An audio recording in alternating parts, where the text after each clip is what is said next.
ನಮಸ್ಕಾರ ನನ್ನ ಸ್ನೇಹಿತರೆ, welcome back to my YouTube channel.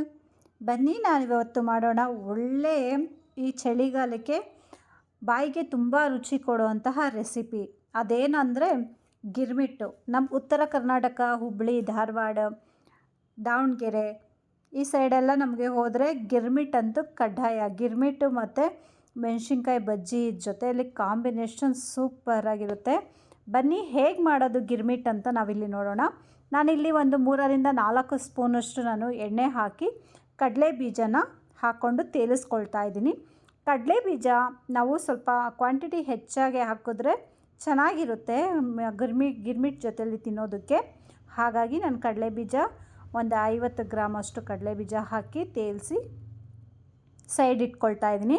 ನಂತರ ಅದೇ ಎಣ್ಣೆಗೆ ನಾವು ಸಾಸಿವೆ ಹಾಕ್ಕೊಳ್ತಾ ಇದ್ದೀನಿ. ಸಾಸಿವೆ ಎಲ್ಲ ಚಿಟಪಟ ಅಂದಮೇಲೆ ನಾನಿಲ್ಲಿ ಹಸಿಮೆಣಸಿನ್ಕಾಯಿ ಇಲ್ಲಿ ಒಂದು 11-12 ಹಸಿಮೆಣಸಿನ್ಕಾಯಿ ತೊಗೊಂಡಿದ್ದೀನಿ. ಯಾಕೆಂದರೆ ಹಸಿಮೆಣಸಿನ್ಕಾಯಿ ಇವಾಗ ಸ್ವಲ್ಪ ಖಾರ ಬರ್ತಾಯಿಲ್ಲ, ಹಾಗಾಗಿ ಸ್ವಲ್ಪ ಒಂದು 2-3 ರೆಗ್ಯುಲರಾಗಿ ನಾವು ಯೂಸ್ ಮಾಡೋದಕ್ಕಿಂತ ಹೆಚ್ಚಾಗಿ ಹಸಿಮೆಣಸಿನ್ಕಾಯಿ ಹಾಕ್ಕೊಳ್ತಾ ಇದ್ದೀನಿ.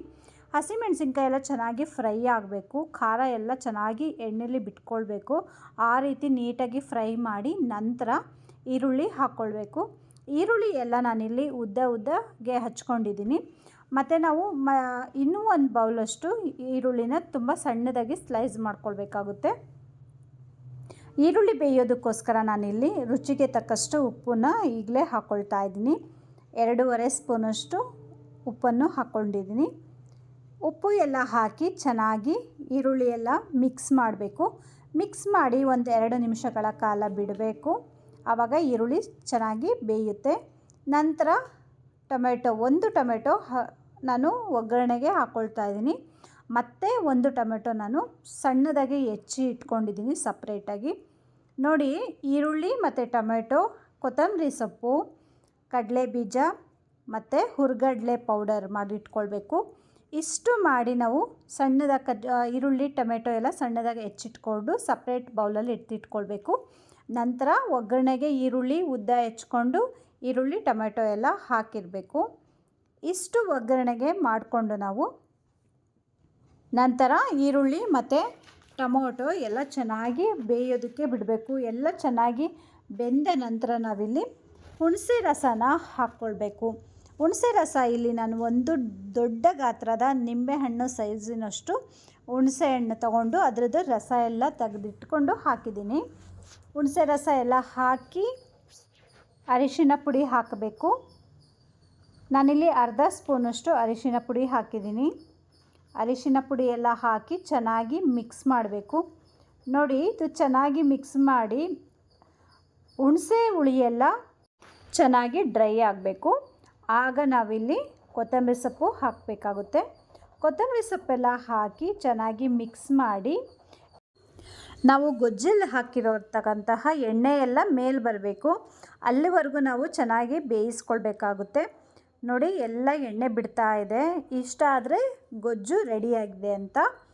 ನಾವು ಗೊಜ್ಜೆಲ್ಲ ರೆಡಿ ಮಾಡಿ ತಣ್ಣಗಾದ ನಂತರ ನೋಡಿ, ಈರುಳ್ಳಿ ಸಣ್ಣದಾಗಿ ಕಟ್ ಮಾಡಬೇಕು.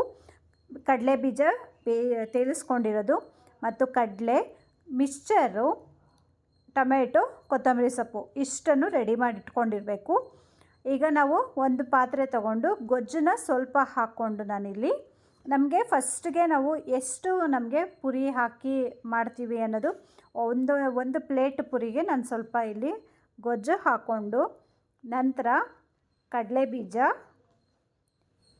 ಟೊಮೆಟೊ, ಈರುಳ್ಳಿ,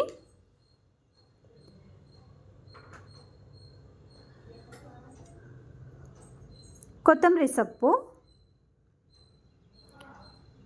ಪುರಿ ನೋಡಿ, ಇಲ್ಲಿ 1 ಪ್ಲೇಟಷ್ಟು ಪುರಿ ತೊಗೊಂಡಿದ್ದೀನಿ ನಾನು.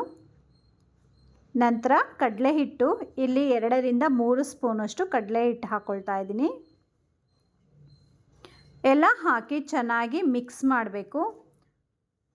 ಒಮ್ಮೆಲೆ ಪುರಿ ನಿಮ್ಮ ಹತ್ರ ದೊಡ್ಡ ಪಾತ್ರೆ ಇದ್ದರೆ ಒಮ್ಮೆಲೇ ಹಾಕಿ ಎಲ್ಲನೂ ಮಿಕ್ಸ್ ಮಾಡಿಬಿಡ್ಬೋದು.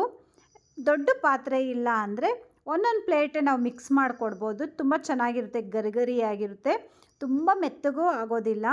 ಗಿರ್ಮಿಟ್ ಈ ರೀತಿ ಇದ್ದರೆ ಪರ್ಫೆಕ್ಟಾಗಿರುತ್ತೆ ನೋಡಿ. ಅದ್ರ ಮೇಲೆ ನಾನು ಗಾರ್ನಿಷ್ಗೋಸ್ಕರ ಮತ್ತೊಂದು ಸ್ವಲ್ಪ ಈರುಳ್ಳಿ, ಟೊಮೆಟೊ ಮತ್ತು ಸೇವ್ ಹಾಕಬೇಕು. ಸೇವ್ ಹಾಕಿದ್ರೆ ತುಂಬ ಚೆನ್ನಾಗಿರುತ್ತೆ. ಮತ್ತು ನಿಂಬೆಹಣ್ಣು ಒಂದು 5ರಿಂದ 6 ಡ್ರಾಪ್ ಅಷ್ಟು ನಾವಿಲ್ಲಿ ನಿಂಬೆಹಣ್ಣನ್ನು ಹಿಂಡ್ಕೊಳ್ಬೇಕು. ಮೊದಲೇ ಹುಳಿ ಇರುತ್ತೆ, ಸ್ವಲ್ಪ ಹಾಕಿದ್ರೆ ಸಾಕು, ಟೇಸ್ಟ್ಗೆ ತುಂಬ ಚೆನ್ನಾಗಿರುತ್ತೆ. ಕೊತ್ತಂಬರಿ ಸೊಪ್ಪೆಲ್ಲ ಹಾಕಿ ನೋಡಿ, ಗಿರ್ಮಿಟ್ ರೆಡಿ ಆಯಿತು. ಎಷ್ಟು ಚೆನ್ನಾಗಿರುತ್ತೆ, ಚಳಿಗಂತೂ ಅದ್ಭುತವಾದಂತಹ ರೆಸಿಪಿ ಇದು.